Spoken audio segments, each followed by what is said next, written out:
आज राज्य कर्मचारी संयुक्त परिषद के प्रांतीय नेतृत्व के निर्देशन में 2 अक्टूबर को पुरानी पेंशन व्यवस्था बहाली सहित अन्य 3 मांगें हैं, जिसमें आउटसोर्सिंग संविदा, ठेकेदारी प्रथा को समाप्त करना। उसके लिए सरकार से कई बार समझौते प्रांतीय नेतृत्व के द्वारा हो चुके हैं, लेकिन अभी तक सरकार द्वारा उस पर कोई भी किसी भी प्रकार का समाधान उस समस्याओं का नहीं किया गया।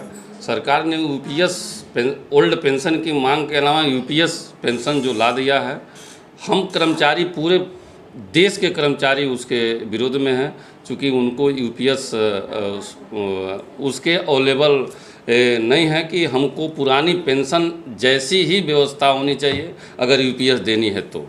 उसमें कुछ ऐसी खामियां हैं कि जो हमारा दायरा पुरानी पेंशन व्यवस्था में 20 साल का था, इसमें 25 बढ़ा दिया गया है। जो हमारी रिटर्निंग होती है उसमें रिटर्निंग नहीं है, जीपीएफ की व्यवस्था नहीं है। हमारी जो कटौती होती है वो सरकार अपने पास रख करके जिस भी फंड से यूपीएस के माध्यम से करेगी, वो हमारी रिटर्निंग नहीं है। तो मैं कर्मचारी अगर 60 साल नौकरी करने के बाद वो वापस घर लेकर के क्या जाएगा, उसके पास कोई विकल्प नहीं। चूँकि वो ऐसी अवस्था होती है, निश्चित रूप से उस समय उसकी आर्थिक स्थिति की ज़रूरत होती है। वो एक पुत्र के समान होता है पुरानी पेंशन व्यवस्था। निश्चित रूप से उसको हर सुख दुख में पुरानी पेंशन व्यवस्था, आज तमाम व्हाट्सएप के माध्यम से, आप लोगों के माध्यम से मैं सरकार को, माननीय प्रधानमंत्री जी को और माननीय मुख्यमंत्री जी को आपके माध्यम से संदेश भी देना चाहता हूं कि निश्चित रूप से पुनः अगर इसको संशोधन करते हुए पुरानी पेंशन व्यवस्था जैसी इसमें व्यवस्था लगा दी जाए कि कम से कम 40 साल पर आदमी नौकरी पाता है, उसके बाद 20 साल अगर उसको फुल पेंशन दी जाती है, तब भी 60 साल पर उसको फुल पेंशन मिलने का हकदार हो जाएगा। तो वो भी व्यवस्था नहीं, वो 25 साल है, तो उसको रिटर्निंग में भी और जितने भी हमारी कटौती है, जैसे एनपीएस की तरह कटौती होती है तो उसकी रिटर्निंग अच्छी है, इसमें यूपीएस में कटौती होती है तो वो मुझे मिलेगा नहीं, क्योंकि अंतिम वेतन का केवल 6 माह का वेतन मुझे रिटर्निंग में मिलेगा और ग्रेजुएटी मिलेगी।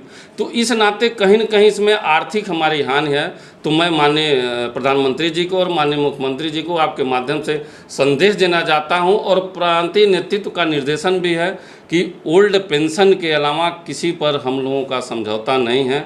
अगर सरकार हम लोगों के आपके अंग हैं, कर्मचारी दिन रात मेहनत करके इस देश के विकास के लिए, सरकार के नीतियों को अक्षरशः पालन करने के लिए हमारे छोटे से छोटे कर्मचारी काम करते हैं। आउटसोर्सिंग संविदा एक ऐसी कैंसर जैसी बीमारी हो गई है, ठेकेदारी प्रथा एक ऐसी कैंसर जैसी बीमारी हो गई है कि समय से किसी भी कर्मचारी आउटसोर्सिंग के माध्यम से हैं तो उनको समय से वेतन नहीं मिल, 6-6 महीने तक वेतन कॉन्ट्रैक्टरों के माध्यम से नहीं मिलता है।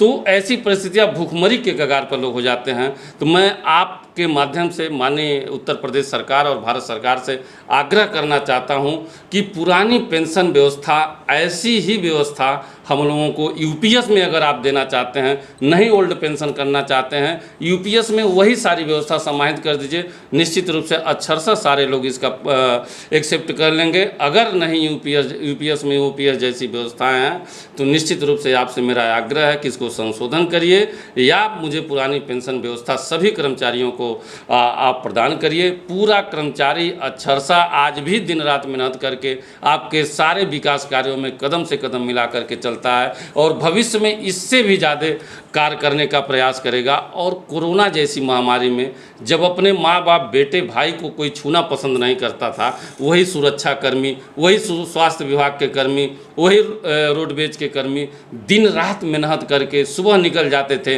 मंडियों में भीड़ लगती थी, रोड पर स्वास्थ्य विभाग का कर्मचारी नज़र आता था, रोडवेज के कर्मचारी नज़र आते थे, उनको गंतव्य स्थान तक पहुँचाना।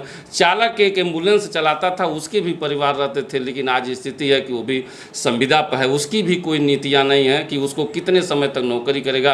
कभी भी कॉन्ट्रैक्टर के माध्यम से उसको निकाल करके बाहर कर दिया जाएगा। निश्चित रूप से पूरे हिंदुस्तान के लिए बहुत ही चिंतनीय विषय है। हम लोग पूरा कर्मचारी समाज भारत सरकार के और उत्तर प्रदेश सरकार के साथ खड़ा है विकास में, लेकिन निश्चित रूप से एक बार हम लोगों की तरफ आप नज़र उठा करके देखिए कि पूरा कर्मचारी समाज आपके ऊपर आस लगा के बैठा हुआ है कि हमारे भारत सरकार के यशस्वी प्रधानमंत्री और यशस्वी मुख्यमंत्री निश्चित रूप से पुरानी पेंशन बहाल करेंगे। इसी के लिए 2 अक्टूबर को प्रांतीय नेतृत्व के निर्देशन में हम लोग गांधी मूर्ति पर माल्यार्पण करने के बाद एक संकल्प लेंगे कि अगर पुरानी पेंशन व्यवस्था जब तक बहाल नहीं होंगी और प्रांतीय नेतृत्व जैसा निर्देशन होगा उस अनुसार उस कार्यक्रम में हम लोग पूरे तन मन से सहभागिता करेंगे। 2 अक्टूबर को क्या करेंगे, कोई धरना वगैरह है? धरना प्रदर्शन केवल हम लोग गांधी मूर्ति पर, चूँकि गांधी जी की जयंती है, माल्यार्पण करेंगे और संकल्प लेंगे कि निश्चित रूप से पुरानी पेंशन बहाली के लिए जो भी चीज़ें हम लोगों के लिए प्रांतीय नेतृत्व का निर्देशन होगा उसके अनुसार हम लोग अगला कार्यक्रम अपना सफल बनाएंगे। मैं दुर्ग विजय, जिला अध्यक्ष राज्य कर्मचारी संयुक्त परिषद गोरखपुर।